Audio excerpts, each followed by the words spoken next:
Rebonsoir à toutes et à tous. Bienvenue sur le plateau de NCI Sport. Il y a quelques instants, les éléphants de Côte d'Ivoire se sont imposés face aux scorpions de Gambie sur le score de 2-0. On va bien évidemment décortiquer cette rencontre avec nos consultants Nasser Eddy, Babou Eric. Et il y a eu un petit changement, un petit remplacement sur le plateau. À la place de Bonaventure Kalou, eh bien, nous avons Zoro Marc. Bonsoir. Bonsoir Thierry. Comment allez-vous? Bien et vous? Bon, ben ça va très très bien. Ouais, là, ça va. Hein. On souffle un petit peu. Ouais.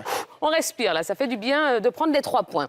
Allez, écoutez, on va prendre tout de suite la direction de Dar es Salaam. On va retrouver Yves-Boris Vey, qui est en bonne compagnie. Bonsoir Yves-Boris, est-ce que vous m'entendez? Alors, je vous entends parfaitement. J'ai envie de vous dire à Galibanitia, Karibu en Tanzanie. Bienvenue en Tanzanie. Je suis avec le débuteur de cette rencontre, Christian Kwame. Alors, Christian Kwame, bonsoir. Félicitations pour la victoire et surtout pour ce but que vous marquez. Merci. C'était important pour nous de bien signer le travail qu'on avait commencé à entamer ces qualifications-là avec 6 points. Ça donne le moral. Et là, je peux retourner dans ce club en espérant être là pour le Alors, parlez-nous un peu de ce but que vous marquez, cette réalisation qui donne de l'élan à notre équipe nationale. Donc, on sait pas à souffrir, mais à avoir une équipe de la Gambie qui était derrière et qui ne voulait pas jouer en fait. C'était un peu compliqué parce que Bon, on a un petit souci de connexion, vous le voyez. Donc, Yves-Boris, on essaiera de vous retrouver un petit peu plus tard dans l'émission. Yves-Boris qui était en direct de Dar es Salaam en Tanzanie en compagnie d'un des buteurs de ce soir, Christian Kwame. Alors, justement, 2 réalisations signées Christian Kwame à la 44e et un but de Seko Fofana en fin de rencontre à la 85e minute. On va revoir ces actions. Nasser, je vous passe le micro. Allez-y. Avec grand plaisir, Tia. Oui, vous pouvez commenter le match, les 2 buts, absolument. Donc on a revu voilà, c'est parti de là très rapidement. Ça s'est projeté dans la surface déjà par Diakité, qui a buté sur le portier gambien. Et puis derrière, Christian Kwame qui a repénétré dans la surface de réparation pour se retrouver là, point de pénalty, tout seul. Là, c'est interdit de manquer un tel ballon. Il a fait le job, plat du pied, c'est au fond, 1-0. C'est un but qui a décanté un peu la situation, qui a permis de libérer les éléphants de Côte d'Ivoire, alors que la première mi-temps était dans son ensemble poussive. Et puis, voilà, donc on revoit ce plat du pied-là. Il bénéficie de ce second ballon et c'est à noter aussi parce que c'est dû à la qualité du placement. Voilà, il est derrière, il attend pour pouvoir récupérer ce second ballon et le pousser au fond des filets. Eric, est-ce que c'est le genre de but qui met un attaquant en confiance, ça? Oui, évidemment, il en avait besoin, surtout que vous savez, c'est l'un des joueurs, on va dire, un peu critiqués dans cette sélection. Il avait besoin de ce but-là pour gagner de la confiance et puis peut-être donner l'envie à l'entraîneur, sinon confirmer les choix de l'entraîneur.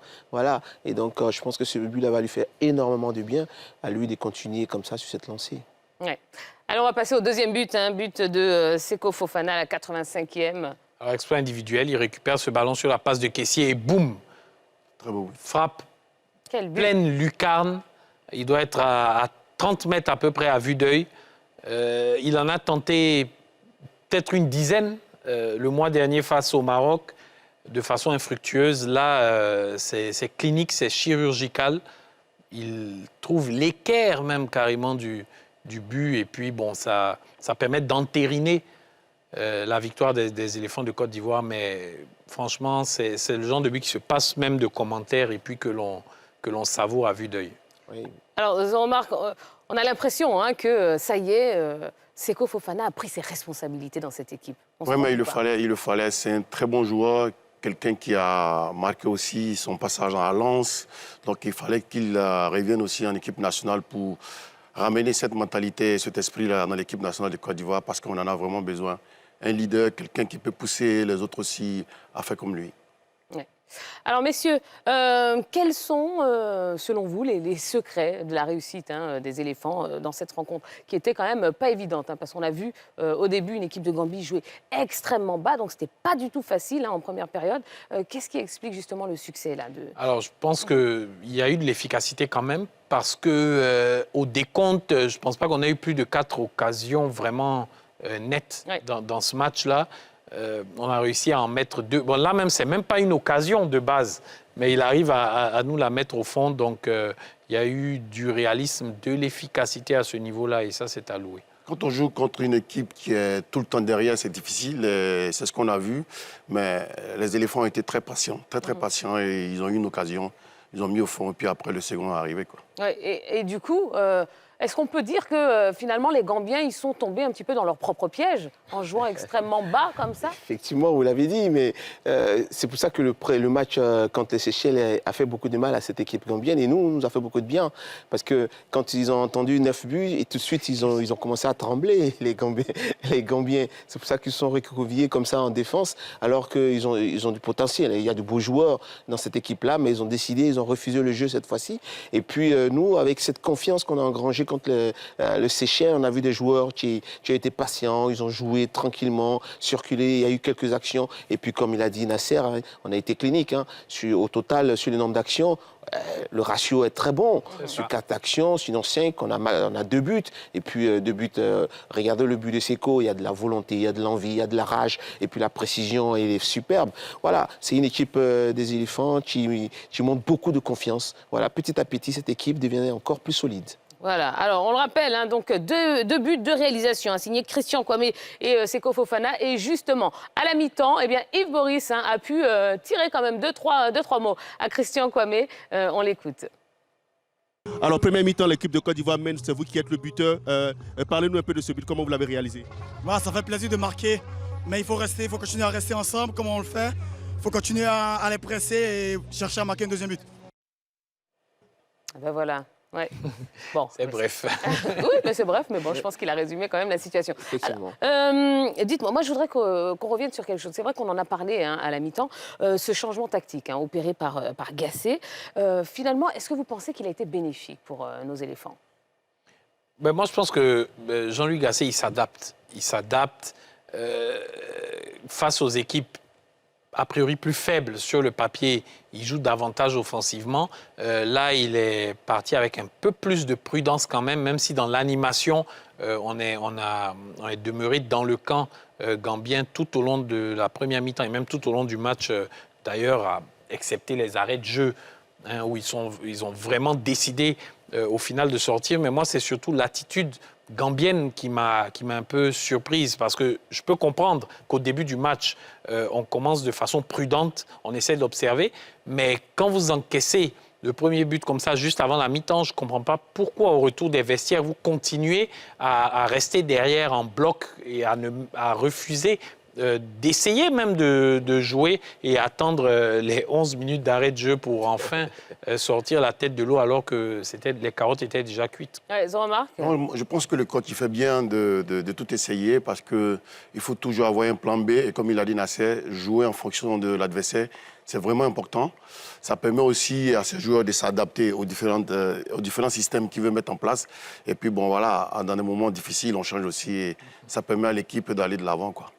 Évidemment, le scénario est très bon pour Gasset.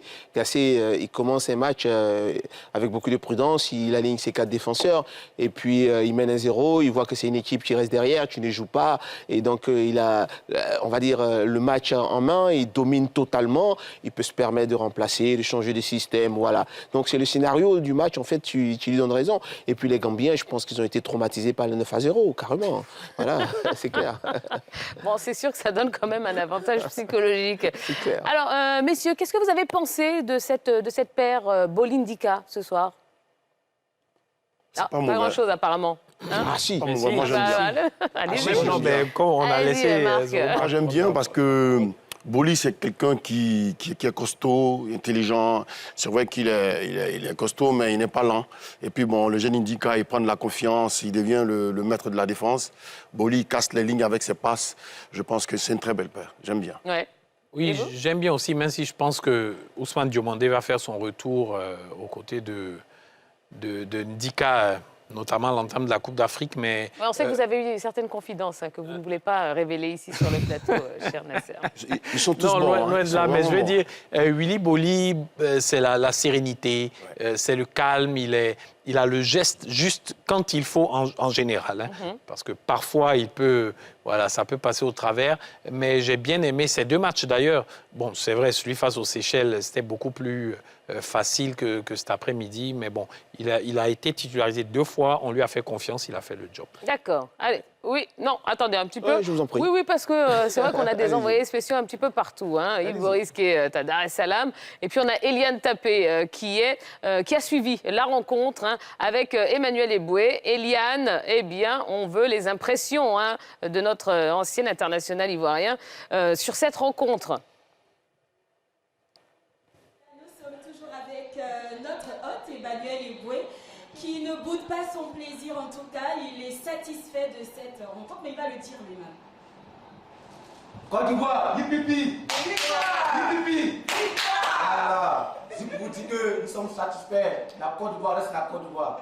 Bravo encore à nos poulains et que Dieu vous bénisse. On vous attend au pays ici, on va fêter, on va faire le fouca ensemble. Voilà. Mais les éléphants de Côte d'Ivoire n'ont pas respecté votre pronostic. Qu'est-ce que vous pouvez dire? Ah oui, j'avais dit 3-1 pour la Côte d'Ivoire, mais bon. La victoire hier, donc nous sommes vraiment heureux pour cette 2e victoire du groupe. Alors, comme vous l'avez constaté sur la vidéo, nous ne sommes pas seuls. Nous sommes avec Madame Eboué et sa petite sœur Aïcha. Elles aussi, elles ont regardé la rencontre. Elles vont vous donner vos impressions. Écoutez, nous sommes très très fiers des éléphants parce qu'on ne s'attendait pas à cette victoire. De 2 buts à 0, vu qu'après le match des Seychelles, ils ont voyagé, ils sont allés loin, et juste après, ils ont enchaîné le match, et là, ils nous ont donné un bon match. Franchement, on est fiers. On est très fiers d'eux. Donc, félicitations les éléphants, et on s'apprête pour la cale. Un mot également, Aïcha. Bonsoir à tout le monde. Alors, moi, je suis très satisfaite pour avoir fait une si longue distance et donner un résultat pareil. Vraiment, il n'y a rien à dire. Donc, félicitations à nos frères, et puis bonne continuation. Merci beaucoup aux éléphants de Côte d'Ivoire, qui ont bien joué. Merci beaucoup à Emmanuel Eboué, à Madame. Bon, il veut dire quand même un mot, très vite. Bon, grand frère Zoromak, grand frère Eric Babou, Monsieur Nazaire, soyez bénis, soyez salués depuis ma maison. Tiens, en ensemble, victoire!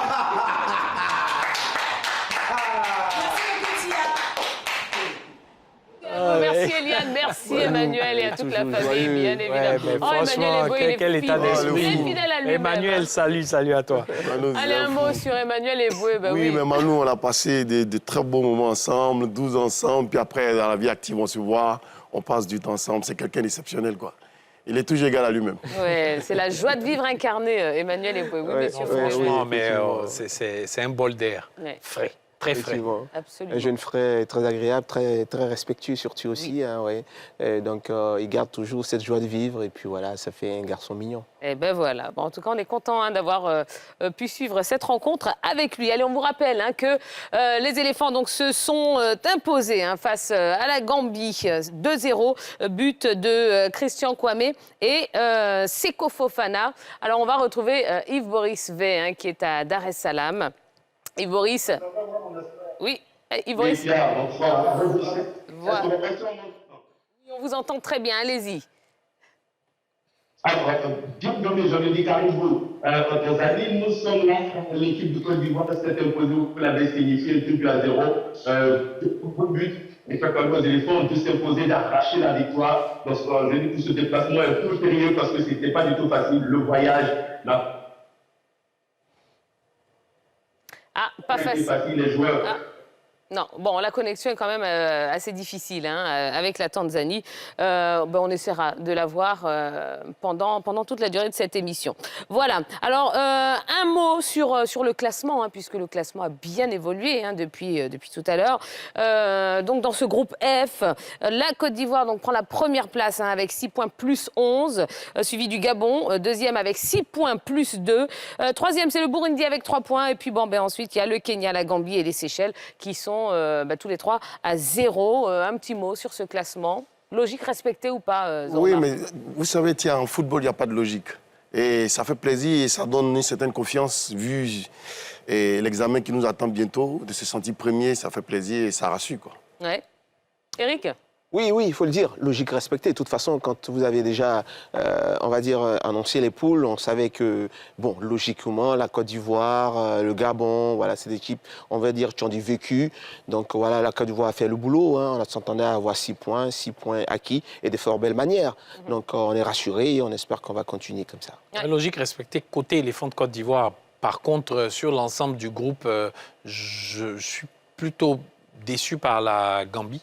Que l'on a battu ce soir, que je n'attendais pas à ce niveau, qui pour moi apparaissait effectivement comme apparaît même toujours comme le véritable outsider dans cette poule-là derrière les éléphants. Bon, le Gabon aussi, que l'on connaît, qui n'est plus à présenter, qui est là. Bon, voilà, la logique, oui, en général, est respectée. D'accord. Allez, on va réessayer encore de joindre Yves-Boris Vey, qui est à Dar es Salaam, en Tanzanie. Alors, Yves-Boris, qu'est-ce qu'on retient justement de ce dernier jour en Tanzanie? Alors, ce qu'on va retenir de ce dernier jour, c'est que c'est une équipe conquérante des éléphants qui nous a été donné de voir. Une équipe qui a montré de la maturité et beaucoup de calme et de sérieux dans le travail accompli. Et cela s'est démontré sur le terrain. Et vous remarquez que je ne suis pas seul. Il y a la petite communauté ivoirienne qui est là.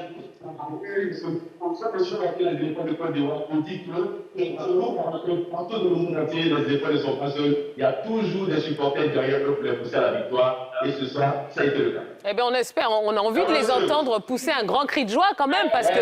Ah oui, ça fait quoi? C'est pas pour ça un cri de joie pour les éléphants de Côte d'Ivoire. On a l'image, mais on n'a pas le son, c'est pas grave. Merci beaucoup, Yves-Boris. Merci beaucoup.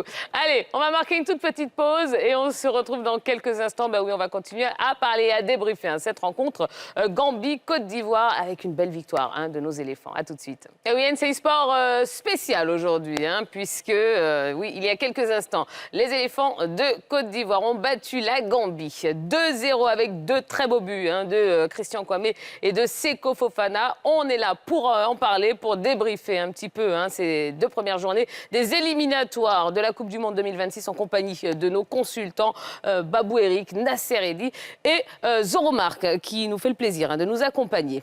Alors, messieurs, vous avez vu, Yves-Boris, il est à Dar es Salaam, il est en Tanzanie et il a voyagé avec les éléphants qui ont quitté Abidjan pour la Tanzanie samedi à 10h. Yves-Boris Vey et Hervé Kiessé étaient inside. Voici le récit du voyage. C'est parti. Après son écrasante victoire 9-0 face aux Seychelles lors de la première journée des éliminatoires de la Coupe du Monde, les éléphants se rendent en Tanzanie pour jouer la Gambie pour la 2e journée. NCI Sport est du voyage pour vous faire vivre l'expérience. De ce vol, chers passagers, sachez que nous avons été honorés et heureux d'avoir effectué ce vol en votre compagnie. Car pendant notre plus beau voyage, c'est vous. Au revoir et à bientôt.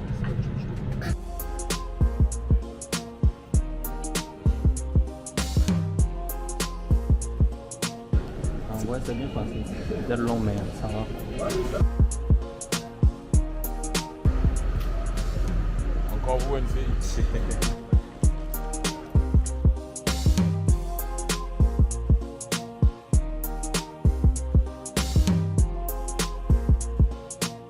Après avoir assisté à la conférence de presse de Tonsin Fiet ce matin, place à celle de Jean-Luc Gasset et à l'entraînement de veille de match des éléphants de Côte d'Ivoire au stade Benjamin Nkapa. On a fait un voyage fastidieux hier. Ce matin, ils ont dormi par rapport au décalage horaire et ce sera le seul entraînement avant le match. Donc là, ils ont peut-être les jambes un petit peu lourdes.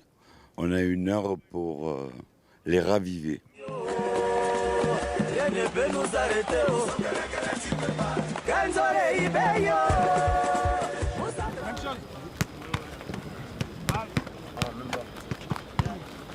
Dans l'ensemble, ça va. On n'a pas de gros blessés, en dehors de Sébastien qui a eu une plaie ouverte à la paupière gauche. Il a été traité, ça va, dans l'ensemble, ça va. En dehors de lui, on n'a pas vraiment de gros cas de blessés. On a Sangaré qui a pris un peu froid hier à l'arrivée. Donc on l'a préservé ce soir pour l'entraînement afin de voir si demain il est au mieux de sa forme pour pouvoir participer au match. Après les 15 minutes d'entraînement accordées à la presse, nous avons laissé tranquillement l'équipe travailler sa séance de mise en place tactique pour le match face à la Gambie.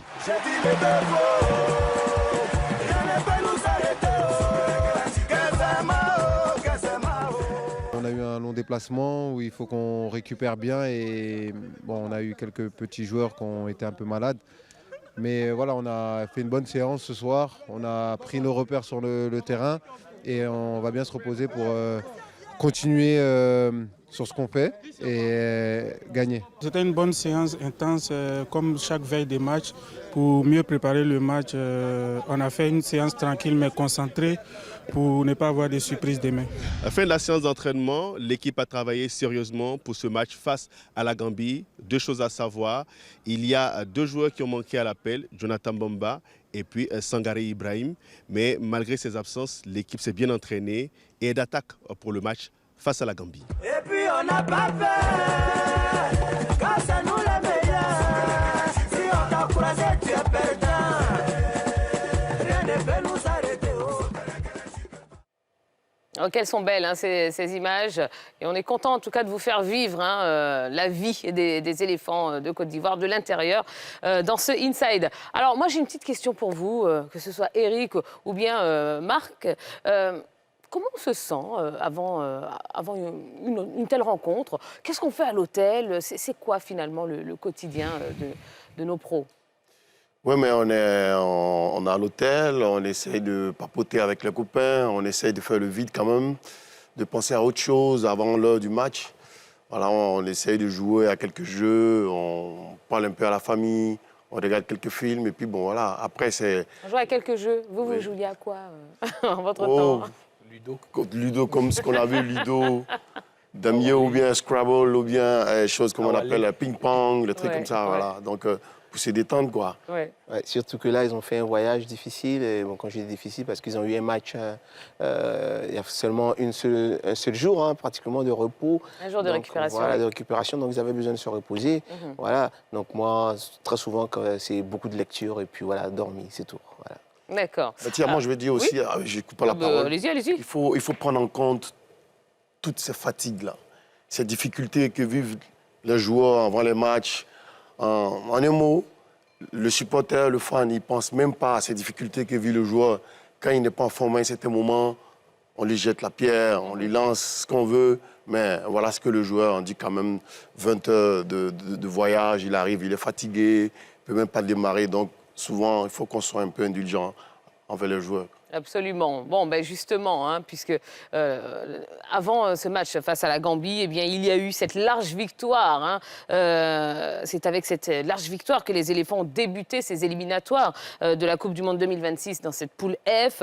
La bande à Jean-Louis Gasset a pulvérisé les Pirates des Seychelles 9-0 vendredi. Retour sur la sacrée soirée des éléphants avec Antoine Mahon, Moon et Marco Seri. Regardez.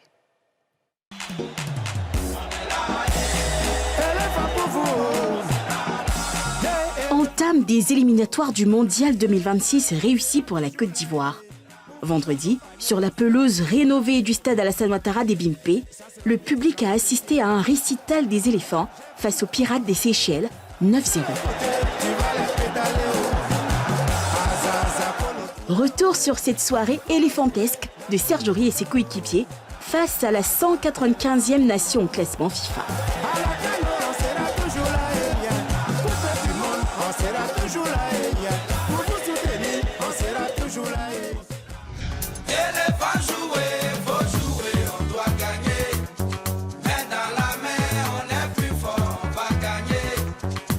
Tout est allé très vite.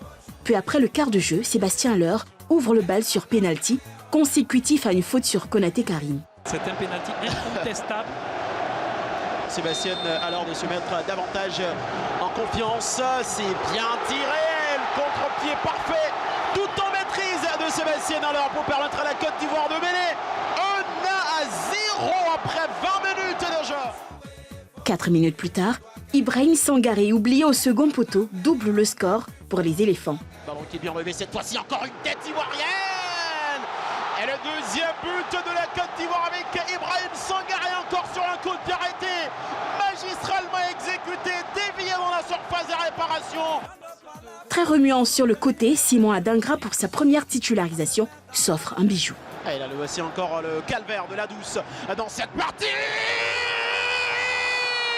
Le joyau de Simon Allegra, de la classe, de la finesse, de l'intelligence pour Simon Allegra. Ce n'est pas tout. Le cauchemar des visiteurs se poursuit peu avant la pause. Faute sur Franck Kessié. Le joueur de Al Ahly en Arabie Saoudite refuse de se faire justice. Il laisse Konaté Karim s'en charger. Konaté Karim.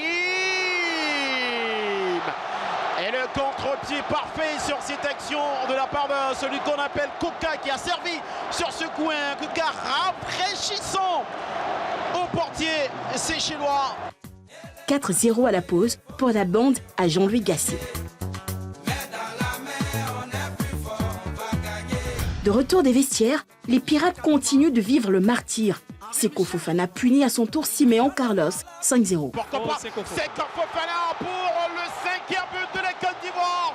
Après ce 1-2 magnifique, sensationnel, Seko Fofana qui marque le 5e but et permet une fois de plus à Ebimpe d'exulter. L'infortuné portier est impuissant sur les réalisations successives de Junior Ahmed Traoré, auteur d'un doublé, de Jean-Philippe Crasso et Konaté Karim, qui s'offre aussi un doublé en fin de match pour conclure la belle soirée des éléphants. Jean-Philippe Crasso pour le 9-0, Konaté Karim. Et le 9e but pour la Côte d'Ivoire, l'altruisme, la philanthropie de Jean-Philippe Crasso qui offre ce but à Konaté Karim. 9-0, les éléphants démarrent en trombe les éliminatoires de la Coupe du Monde FIFA 2026.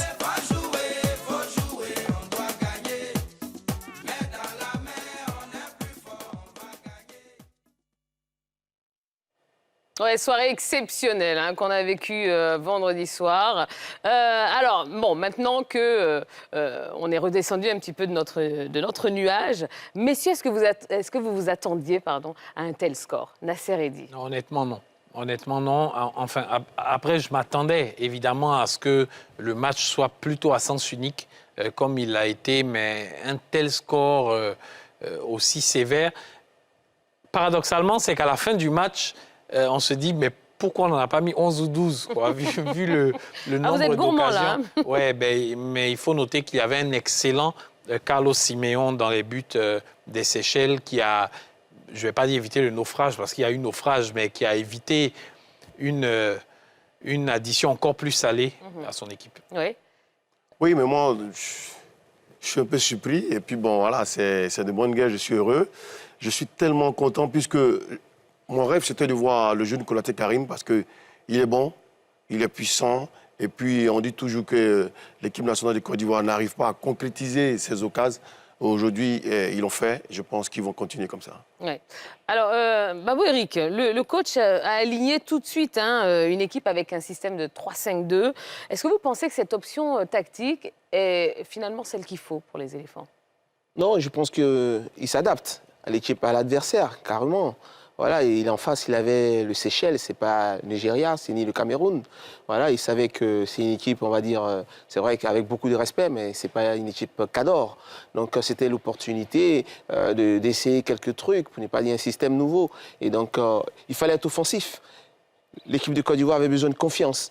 Voilà, on avait vu 2 bons matchs contre le Maroc, contre l'Afrique du Sud, mais il n'y avait pas eu de but. C'était des matchs, on va dire, tirés par les cheveux, il n'y a pas eu de but. Il fallait avoir de la confiance. Et voilà, il fallait une victoire, mais il fallait une victoire flamboyante. Moi, c'est ce que j'espérais en tout cas. Et c'est ce qu'on a eu. Une victoire avec panache, avec des buts, avec des attaquants qui se sont fait plaisir. Donc tout ça, ça permet de gagner en confiance, ça permet de rassurer le groupe. Et puis voilà, on peut avancer sereinement. Alors, bon, est-ce que tout a été parfait côté ivoirien? Juger sur un match comme ça où il y a carrément 0 adversité devant, c'est difficile de le dire. Mais moi, ce que je note, c'est que les éléphants n'ont pas levé le pied à aucun moment du match. Parce que de la première Bon, il y a eu 2 buts même qui ont été inscrits dans les arrêts de jeu. 94 et 96e. C'est ça, à la fin du match. Donc, c'est vous dire que les pachydermes ont joué le jeu jusqu'au bout. Et c'est ce qu'on demande, c'est cet état d'esprit professionnel jusqu'au bout. Ça participe aussi du respect de l'adversaire, parce que c'est très important qu'il y a eu. Et ça, moi, cet état d'esprit-là, c'est ce que je retiens principalement de ce match. Et c'est quelque chose qu'on a souvent reproché d'ailleurs aux éléphants. Tout à fait, oui, le fait de ne pas jouer de ne pas jouer les 90 minutes finalement. Oui, il le faut, parce qu'un match, c'est 96 minutes, au lieu de dire 90. Donc, il faut toujours être concentré, humble, parce que c'est dans l'humilité qu'il y a la victoire aussi. Et voilà, ils l'ont fait. Il faut qu'ils continuent comme ça. Ouais. On a recueilli une réaction d'après-match, celle de Franck Caissier. On va l'écouter tout de suite. Nous sommes très heureux. Après, c'est passé comme on le souhaitait. On a gagné dès le premier match de la qualification. Et on va la savourer aujourd'hui. Et dès demain, on va se mettre au travail pour lundi contre la Gambie. Réaction sur la réaction de Franck Caissier. Oui, il a tout dit, il fallait gagner. C'était ça, engranger les 3 points, absolument. Surtout que c'était le premier match. Et puis derrière, comme je l'ai dit, il fallait rassurer le public, les Ivoiriens, montrer qu'il y a dans cette équipe un potentiel offensif énorme. Et donc, c'est justifié. Et tout ça, c'est bon. Et je pense que ça lançait déjà la campagne de la Coupe du Monde pour les éléphants. J'ai eu l'occasion, la chance, je vais dire, d'échanger avec lui juste après même cette interview. Et il disait comme ça que le premier penalty, au fait, est venu au meilleur moment parce que sinon, si ça tardait un peu plus avant que le score ne soit ouvert, ça pouvait laisser le doute s'installer. Et derrière, ça a permis cette ouverture du score-là de se libérer et ainsi de dérouler pour donner tout ce qui s'ensuit. Alors, Jean-Marc, moi, je me retourne vers vous, là. On va remonter en 2006. 2006, campagne 2006. Vous étiez un petit peu dans la même situation, si je ne me trompe, à savoir 2 matchs de victoire. Quand on est dans cette situation, est-ce qu'on se dit tout de suite, bon, ça y est, c'est bon, on y est en Coupe du Monde? Oui, mais tiens, il faut savoir qu'on prend les match par match. Et puis, on reste concentré sur notre objectif. On finit jamais, on ne se dit pas, oui, c'est notre limite, on s'arrête là. On veut toujours aller de l'avant. Et ce qui nous arrangeait aussi, on avait une très bonne équipe. On était tellement unis, donc on ne pouvait même pas faire erreur de se relâcher un peu. Mais ce qu'il faut nuancer un peu par rapport à 2006, c'est que l'adversité n'est pas la même. On avait l'Égypte et le Cameroun à l'époque. Bon, aujourd'hui, avec tout le respect que j'ai pour la Gambie, le Gabon, Kenya, Seychelles et Burundi, c'est quand même 2 voire 3 crans en dessous quand même du Cameroun et de l'Égypte. On a eu le Cameroun en quart de finale. Non, je parle des qualifications pour la Coupe du Monde, c'est ça. Oui, tout à fait. Bon, alors, comme toutes les semaines, on vous a posé une question. Et cette semaine, on vous a demandé si vous pensiez que ce match face aux Seychelles pouvait être considéré comme le match référence des éléphants. C'est votre face cam, vos vidéos recueillies par Marco Seri. Regardez.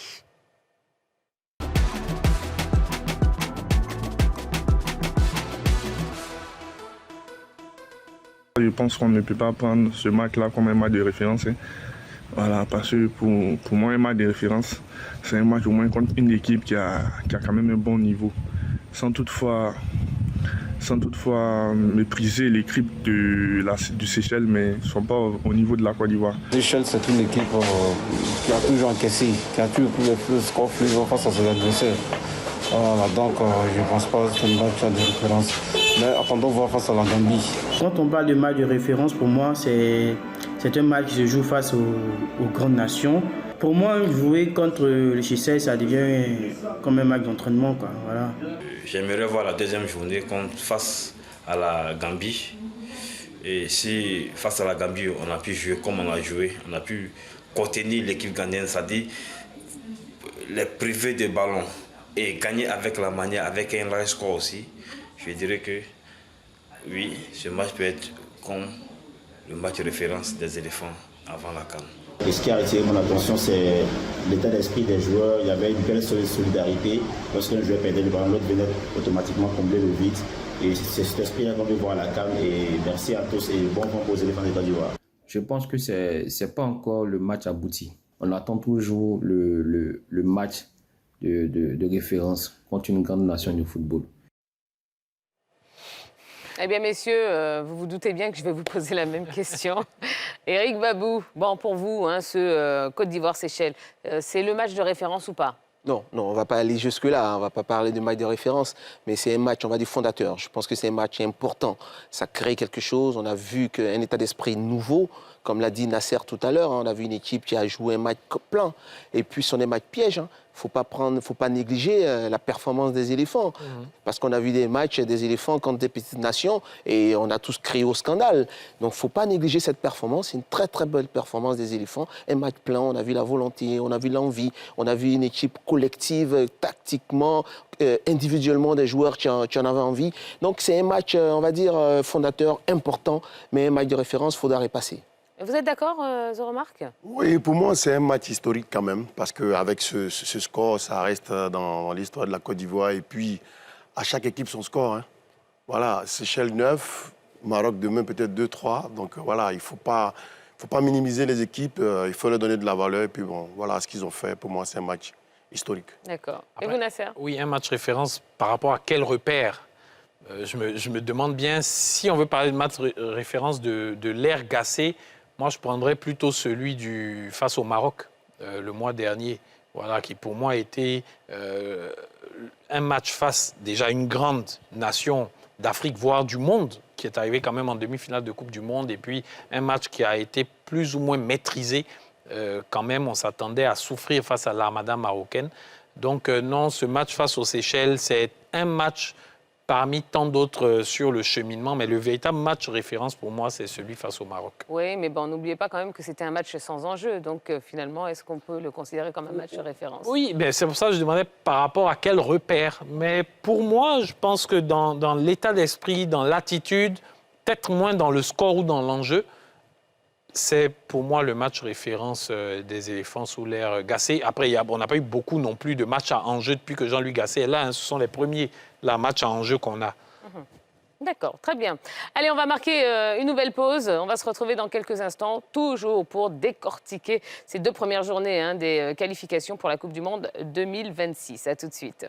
Et on est de retour sur le plateau de NCI Sport. Eh bien oui, NCI Sport exceptionnel, spécial ce soir, spéciale qualification pour la Coupe du Monde 2026 après la victoire des éléphants de Côte d'Ivoire. D'abord face aux Seychelles, c'était ce vendredi. Et ce soir, victoire de la Côte d'Ivoire face à la Gambie sur le score de 2-0. Et on en parle avec nos consultants Babou Eric, Nasser et Zoromark qui nous accompagnent. Alors messieurs, bon... là, effectivement, on reste encore dans ce match Côte d'Ivoire-Seychelles, puisque dans cette rencontre, Jean-Louis Gassé a fait confiance aux jeunes et ils lui ont bien rendu. Le sélectionneur est-il en train de donner le pouvoir à la jeunesse? Eh bien, on va suivre cet élément de Stage Niaba et Geoffroy Conan.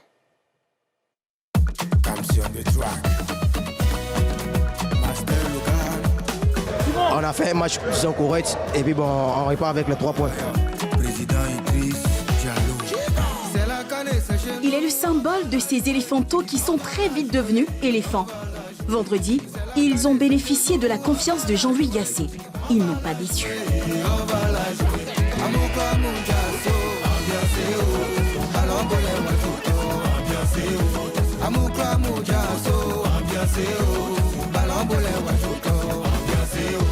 Dans le 11 de départ, ils étaient 2. Karim Konati, 19 ans, et Simon Adingra, 21 ans. Tous les 2 ont semé le trouble dans la défense des Pirates. Aligné en pointe avec Sébastien Haller, l'attaquant de Salzbourg est impliqué dans 5 des 9 buts de la Côte d'Ivoire. À sa feuille de stats, il faut ajouter 2 buts, 2 passes décisives et un pénalty provoqué. Sans doute l'homme du match de Côte d'Ivoire-Seychelles.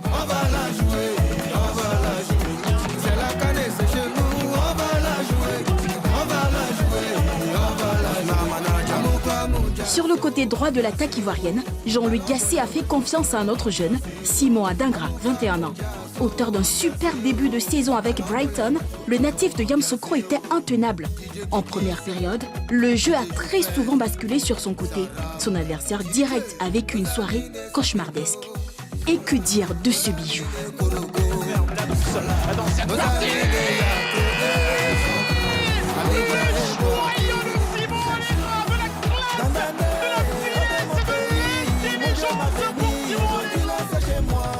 quand à la 82e minute, Adingra cède sa place à Oumar Diakité, 19 ans, le côté droit des Pirates ne connaît toujours pas la quiétude. Les hommes ont changé, mais le danger est resté permanent. On a eu une bonne semaine et là il va falloir confirmer sur ce match-là. Au milieu, Ahmed Traoré, 23 ans, n'a eu besoin que de 18 minutes pour signer un doublé et réguler le milieu de terrain ivoirien. Entré à la 62e minute à la place de Franck Kessié, le joueur de Bournemouth a fait le job. L'histoire des Seychelles avec ce but de Traoré avec Junior. Vendredi, la jeunesse a clairement assuré. Suffisant pour que le sélectionneur national lui donne les pleins pouvoirs. Et le 9e but pour la Côte d'Ivoire, l'altruisme, la philanthropie. Ah oui, des belles images qui font vraiment, vraiment plaisir. Alors, Marc, est-ce que vous avez été surpris, vous, de voir Konaté Karim ou encore Simon Adingra alignés d'entrée par Jean-Louis Gasset? J'ai été surpris parce que le coach n'a pas l'habitude de mettre ses jeunes. Je les connais, ils sont bons, ils ont la dalle. Ils nous l'ont démontré hier, avant-hier, la dernière fois. Ce sont de très beaux joueurs. Et puis, je suis rassuré parce que le futur est vraiment des qualités, quoi. Parce que demain, les A et O, tout ça vont partir et c'est ceux-là qui vont prendre la relève. Ouais. Nasser? Oui, mais après, jeune, jusqu'à quel âge on peut être considéré comme jeune en football? Non. Parce que, oui, mais l'élément n'a pas mentionné, par exemple, des Sangare Ibrahim, Yaya Fofana, pour Sangare Ibrahim, par exemple, qui est là depuis longtemps, mais qui n'ont même pas 25 ans ou à peine. Donc, eux aussi sont encore, pour moi, considérés comme jeunes. Donc, effectivement, ils donnent le pouvoir à la jeunesse. Et vous m'avez longtemps titillé sur mon échange avec Jean-Louis Gasset au Stade olympique. Et là, je peux dévoiler une grande partie de cet échange-là. Et ça a tourné autour, justement, des jeunes. Oui, ça a tourné autour des jeunes. Et Jean-Louis Gasset est admiratif. Quand il en parle, il a les étoiles dans les yeux. Il m'a dit, c'est une fierté pour moi de voir demain ces jeunes-là soulever la Coupe d'Afrique, que ce soit dans 3 mois ici ou que ce soit dans 2 ans au Maroc ou plus tard en Tanzanie, dans 4 ans ou 5 ans. Mais on sent c'est le dernier, au fait, peut-être c'est le baroud d'honneur de sa carrière pour Jean-Louis Gasset, c'est de permettre à ces jeunes-là d'être sur le toit de l'Afrique et pourquoi pas du monde dans leur club demain. Éric, est-ce que vous pensez que Jean-Louis Gasset est en train de donner le pouvoir aux jeunes dans cette équipe?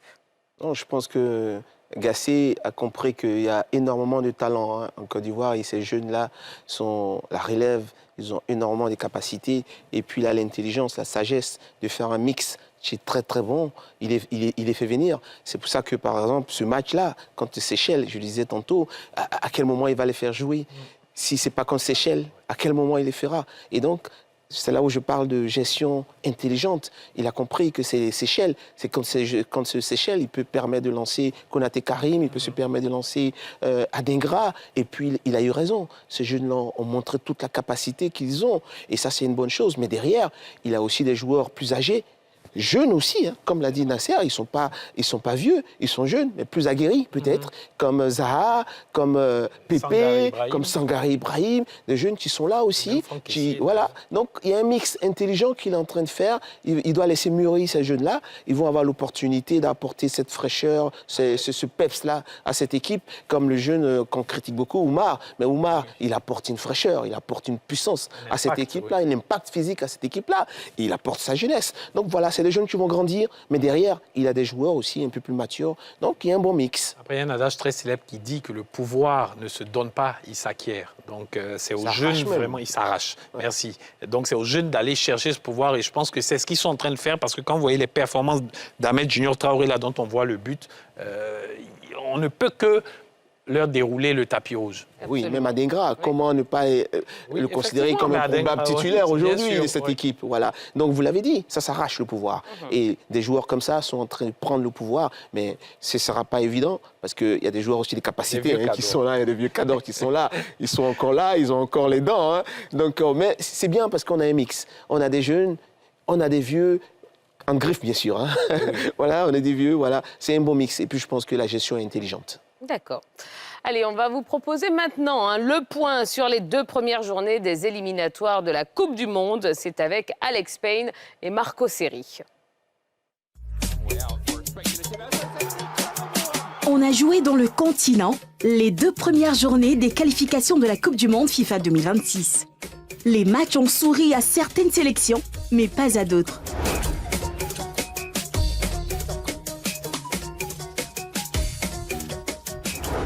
Le Cameroun a parfaitement réussi son entrée en lice vendredi face à l'île Maurice.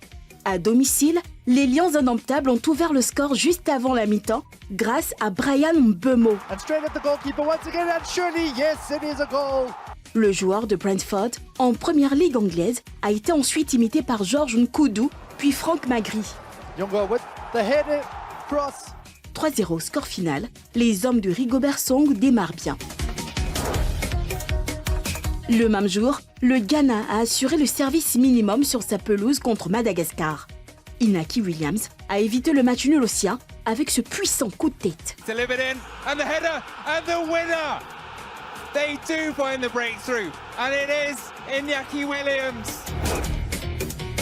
Samedi, le Sénégal a signé un carton 4-0 à domicile. Sa victime, le Soudan du Sud. Pape Sarr, Sadio Mané double buteur et Lamine Camara ont fait vivre l'enfer aux visiteurs. Les Lions de la Teranga rugissent dans le groupe B.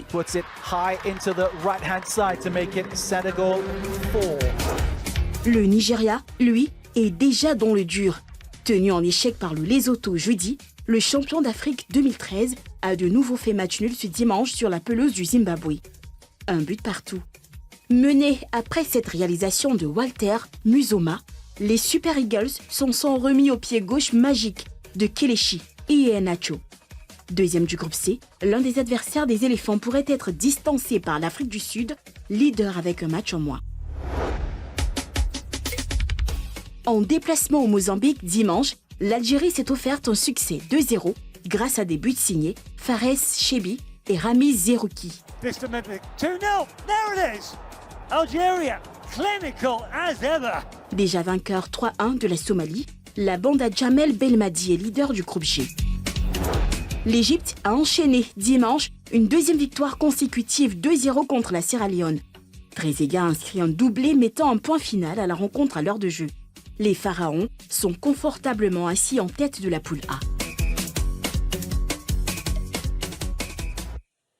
Voilà, donc il y a eu du bon, il y a eu du moins bon sur ces 2 premières journées des qualifications de la Coupe du Monde 2026. Alors justement, messieurs, quels enseignements est-ce qu'on peut tirer de ces résultats? Je pense qu'à part le Nigeria et le Maroc qui n'a pas disputé de match pour l'instant, tous les gros répondent présents.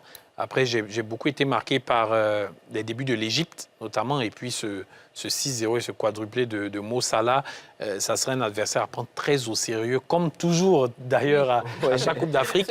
Et puis le Cameroun aussi, qui après s'être qualifié dans la difficulté pour cette CAN-là, semble maintenant libéré. Et puis il y a une nouvelle génération qui prend le relais, les Mbeumo et autres. Et aussi le Cameroun qui, comme d'habitude, répondra présent forcément en janvier. Oui, on peut le dire. Les Cadors, généralement, ont répondu présent. Et effectivement, le Nigeria n'a pas d'équipe pour le moment. Le Nigeria a une armada offensive énorme, impressionnante. Mais derrière, le milieu de terrain, ça laisse à désirer. Surtout la défense, là, c'est catastrophique. Il y a beaucoup de problèmes. Pour l'instant, le Nigeria n'a pas encore trouvé une équipe solide. Mais espérons qu'elle va se reprendre. Mais sinon, généralement, les Cadors sont là. Oui, mais pourquoi alors? Restons sur le Nigeria. Zoromark, pourquoi le Nigeria n'y arrive pas alors? Mais écoute, c'est un cycle. À un certain moment, vous montez, après vous descendez. Et puis il faut comprendre que toutes les équipes aujourd'hui travaillent. Le Lesotho, qui s'attendait au Lesotho, qui vient arracher un nul au Nigeria. Et c'est ça aussi la magie du football. Ouais, même question pour vous. Ouais, mais Est-ce que vous avez une explication concernant le Nigeria? Le Lesotho, il ne faut pas oublier qu'ils nous ont tenus en échec. Je parle des éléphants de Côte d'Ivoire l'année passée, en match aller des éliminatoires de la CAN. Donc, ça peut ne pas être considéré comme une grosse surprise quand même, ce match nul-là. Après, le Nigeria, qu'est-ce qui cale? Je pense que c'est essentiellement ça. C'est-à-dire que même si derrière, il y a quelques bons joueurs quand même que je vois comme Calvin Bassé, par exemple, qui évolue en Première Ligue, mais ils ont des difficultés à trouver un équilibre d'équipe entre l'armada offensive et puis le reste derrière. Et puis, ils ont l'Afrique du Sud quand même dans leur groupe. Il faudra faire très attention, qu'on a vu ici au stade Félix Houphouët-Boigny le mois passé, qui a une très belle équipe. Surtout, et devant, évidemment, avec Motiba, Persitao, Lyle Foster, Mokoena également, le numéro 10. Donc, ils auront du pain sur la planche. Non, c'est clair.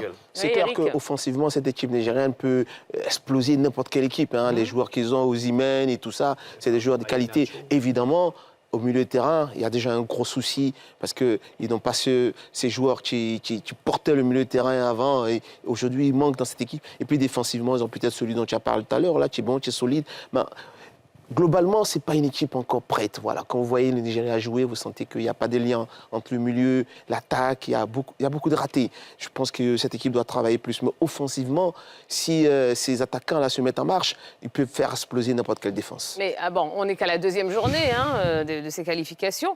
Il y en a encore beaucoup. Mais est-ce que vous pensez que le Nigeria peut passer à la trappe? Moi, j'espère. Moi, je le dis toujours. Là, le foot, c'est une science inexacte dont on ne sait jamais. Quand on commence une compétition, il faut tout de suite gagner. Ça donne de la confiance, ça rassure. Mais quand on fait des nuls et puis on perd, surtout quand on est une grande nation de football, on reste dans le doute. Et puis le doute nous amène à ne pas arriver où on veut arriver quand même. Moi, ça me plairait quand même de voir l'Afrique du Sud passer. Je vais me faire taper dessus par nos amis nigérians. Mais clairement, là, ils ont prêté le fouet pour se faire battre. Aujourd'hui, ils n'auront plus leur destin entre les pieds. Ils vont se déplacer en Afrique du Sud quand même. Et puis bon, l'Afrique du Sud, c'est un vent de fraîcheur qui souffle sur le football africain. Ça travaille beaucoup. Et puis, moi, j'aimerais les revoir pour leur 3e Coupe du Monde après 1998 et 2010 à domicile. À domicile, oui. Effectivement, hein, le gros problème du Nigeria, c'est d'avoir l'Afrique du Sud dans sa poule. Voilà, c'est une équipe que le Nigeria, c'est des cadors. Ils peuvent commencer difficilement, mais après, ils se reprennent. Voilà, il y a, on va dire, le cœur d'une grande équipe qui prend le dessus après. Mais là, malheureusement pour eux, ils ont cette équipe de l'Afrique du Sud dans leur poule. Et ça va compliquer les calculs. Et donc, j'ai bien peur qu'ils passent à la trappe. Mais rien n'est fait. Mais pour le moment, en tout cas, rien n'est fait. Même s'ils ne sont pas des lions, mais un cador ne meurt jamais. Les Super Eagles, il faut toujours s'attendre à eux. Malheureusement, il y a aussi une bonne équipe sud-africaine qui est dans la poule. Et donc, ça complique les calculs. D'accord. Allez, dernière question pour vous, messieurs, puisqu'il est bientôt l'heure de rendre l'antenne. L'Afrique aura 9 ou 10 représentants, selon, à la prochaine Coupe du Monde. Est-ce que ça veut dire que toutes les grandes nations y seront? Pas forcément, puisqu'on parlait à l'instant du Nigeria même qui risque de ne pas y être, mais clairement, ça offre beaucoup plus de possibilités et ça réduit les chances de surprise, comme par le passé, puisque les jeux sont beaucoup plus ouverts. Mais ce qui est intéressant dans cela, c'est que ça donne la possibilité à des équipes plus faibles, comme par exemple les Seychelles qui participent à leur première campagne en phase de poule qualificative pour la Coupe du Monde. Jusqu'ici, ils calaient toujours en tour préliminaire. Mais là, cette nouvelle configuration-là permet à toutes ces équipes-là de disputer ces matchs de haute intensité, comme ça a été le cas pour les Seychelles ici à Ebimpe. Moi, je pense que c'est une chance pour l'Afrique. Et puis, bon, il faut qu'on nous respecte aussi parce que nous sommes en train de monter en puissance. Et puis, ça va permettre aussi aux autres de se faire voir et c'est une bonne chose. Oui, c'est une très bonne chose, c'est une belle réforme.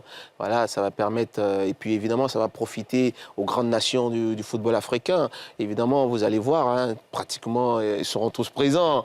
Vous allez retrouver le Cameroun, évidemment la Côte d'Ivoire, bien sûr, évidemment.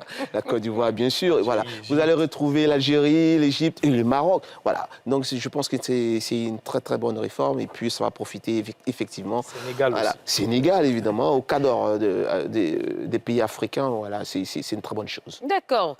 Allez, écoutez, c'est déjà la fin. On rappelle l'information capitale. C'est cette victoire 2-0 des éléphants de Côte d'Ivoire face à la Gambie. Ouais, je suis comme Chris Noubouzan. Il l'a dit beaucoup de fois, d'ailleurs, dans ses commentaires. Donc, face à la Gambie, but de Christian Kwame à la 44e, suivi d'un second but de Seko Fofana à la 85e minute. Et au classement de ce groupe F, donc la Côte d'Ivoire prend la tête avec 6 points plus 11, suivi du Gabon 6 points plus 2. Le Burundi à la 3e place avec 3 points. Et puis derrière, Kenya, Seychelles et Gambie sont tous les 3 à 0. Voilà. Sachant que les Seychelles mènent actuellement 2-0. Ouais, 2-0. Face au Pardon, Kenya. Kenya mène au Le stade Kenya. Félix Houphouët-Boigny. Voilà, le Kenya mène 2-0 face aux Seychelles. Au stade Félix Houphouët-Boigny. Au stade Félix Houphouët-Boigny, absolument. Et il reste 5 minutes de jeu. Voilà. Allez, c'est la fin de ce numéro de NCI Sport. Eh bien, merci en tout cas d'avoir été aussi nombreux à nous suivre, aussi sur la page Facebook de NCI. Eh bien, prochain rendez-vous, ce sera la semaine prochaine à l'heure normale, oui, l'heure régulière, à partir de 20h30. Voilà, d'ici là, on vous souhaite de passer une excellente semaine. Et comme d'hab, eh bien, on se quitte avec des prolongations. Et en prolongation ce soir, eh bien, on vous propose le top but de la première et de la deuxième journée de ces qualifications de la Coupe du Monde 2026. Allez, excellente semaine à tous. Merci beaucoup, messieurs. Merci. Bye bye. Sébastien a l'air de se mettre davantage en confiance. C'est bien tiré. Carlos, ballon qui est bien levé cette fois-ci. Encore une tête ivoirienne. Sur les Seychelles. Et là, le voici encore le calvaire de la douce dans cette partie. Qui va se lancer pour l'exécution de ce pénalty. Konaté Karim. De tout remettre en ordre, on va le dire ainsi. Allez, ainsi que les éléphants de Côte d'Ivoire qui, eux, veulent marquer un 5e but sur cette action pour Copa. C'est Kofo. C'est Fofana. Le voici Traoré qui va frapper. Lui qui n'évolue pas au pays. Là, c'est un 7-0 face au Rwanda également. Et là, peut-être un 8-0 face à la Côte d'Ivoire. Et voilà. c'est la plus dégagée. Attention, Jean-Philippe Crasso qui va mettre la pression. Il va récupérer Jean-Philippe Crasso. Pas de faute. Jean-Philippe Crasso pour le 9-0. Konaté Karim. Allez, encore un ballon sur le côté pour... C'est bien, c'est bien. Oh, c'est parti, c'est ballon pour l'ouverture du score. Allez, c'est Fofana, le jeu se poursuit. C'est Fofana, la frappe du goal. Oh, quel bijou pour Seko Fofana pour le 2e but ivoirien. L'inspiration, le chef-d'œuvre, ce but est venu d'ailleurs.